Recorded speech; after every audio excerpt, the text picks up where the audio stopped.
പുൽപ്പള്ളിയിൽ കടുവയുടെ ഒരു ഭീതി വലിയ തോതിൽ നിലനിന്നിരുന്നു. അവിടേക്ക് ഇപ്പോൾ അരുൺ സക്കറിയൻ ടീമും എത്തുന്നു എന്നുള്ളതാണ്. വയനാട് പുൽപ്പള്ളിയിലെ കടുവയെ അങ്ങനെ പിടികൂടാനുള്ള വനം വകുപ്പിന്റെ ശ്രമം തുടരുമ്പോൾ ഡോക്ടർ അരുൺ സക്കറിയുടെ നേതൃത്വത്തിലുള്ള വെറ്ററിനറി സംഘം അമരക്കനിയിൽ ക്യാമ്പ് ചെയ്യും. പലയിടത്തായി സ്ഥാപിച്ച ക്യാമറ ട്രാപ്പുകൾ വിശകലനം ചെയ്തായിരിക്കും കടുവയെ തിരയുക. കടുവയെ കണ്ടെത്തിയാൽ മയക്കുവെടിവെച്ച് പിടികൂടാനായിരിക്കും ശ്രമം. അവശനായ കടുവ വീണ്ടും ഇര തേടി വരുമെന്ന പ്രതീക്ഷയിൽ രണ്ടിടത്ത് വനംവകുപ്പ് കൂടൊരുക്കിയിട്ടുണ്ട്. കടുവ ഇതുവരെ പ്രദേശം വിട്ടുപോയിട്ടില്ല എന്നുള്ളതാണ് നിഗമനം. വയനാട് നിന്ന് കമൽ നമുക്കൊപ്പം വിവരങ്ങളുമായി ചേരുന്നുണ്ട്. കമൽ, അരുൺ സക്രിയ എത്തി എന്നുള്ളത് തന്നെ വലിയ പ്രതീക്ഷ നൽകുന്ന ഒരു കാര്യമാണ്, പ്രത്യേകിച്ച് അവിടെയുള്ള പ്രദേശവാസികൾക്ക്. ഈ അവശനായതുകൊണ്ട് തന്നെ ഈ ഇടം വിട്ടു പോകാൻ സാധ്യതയില്ല എന്ന് ആദ്യം ദിവസം മുതൽ തന്നെ വനംവകുപ്പ് പറയുന്നുണ്ട്. അരുൺ സക്കറി എത്തിയതിനു ശേഷമുള്ള നീക്കങ്ങൾ കടുവയെ പിടികൂടാൻ അതേത് രീതിയിലാണ്?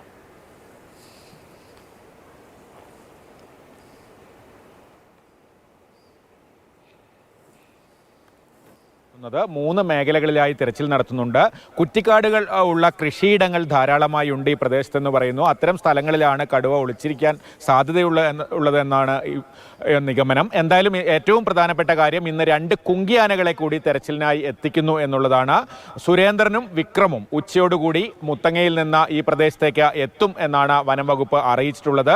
ഡോക്ടർ അരുൺ സക്രിയ ഇന്ന് രാവിലെ തന്നെ സ്ഥലത്തെത്തി വനം വകുപ്പിലെ മറ്റു ഉദ്യോഗസ്ഥരുമായും ഇവിടെയുള്ള ടീമുമായും ഒക്കെ ചർച്ചകൾ നടത്തി. അതിനുശേഷമാണ് എല്ലാവരും ഫീൽഡിലേക്ക് ഇറങ്ങിയിട്ടുള്ളത്.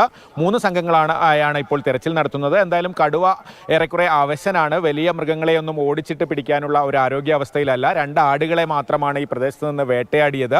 അതുകൊണ്ട് തന്നെ ഈ പ്രദേശത്തെ ഈ കാട് നിറഞ്ഞ കൃഷിയിടങ്ങളിൽ എവിടെയെങ്കിലും ഒളിച്ചിരിക്കുന്നുണ്ടാകും എന്നാണ് വനം വകുപ്പ് കരുതുന്നത്.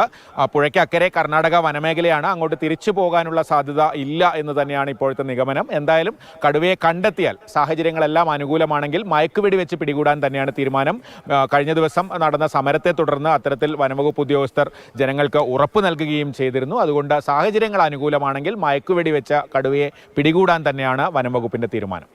അങ്ങനെ മറ്റൊരു ദൗത്യം കൂടി ഓൺ ചെയ്യപ്പെടുകയാണ്. പല കാട്ടുകൊമ്പന്മാരെയും മെരുക്കി കൂട്ടിലടച്ച ഡോക്ടർ അരുൺ സക്കറിയുടെ ദൗത്യത്തിൽ ഏറെ പ്രതീക്ഷയുണ്ട് നാട്ടുകാർക്ക്.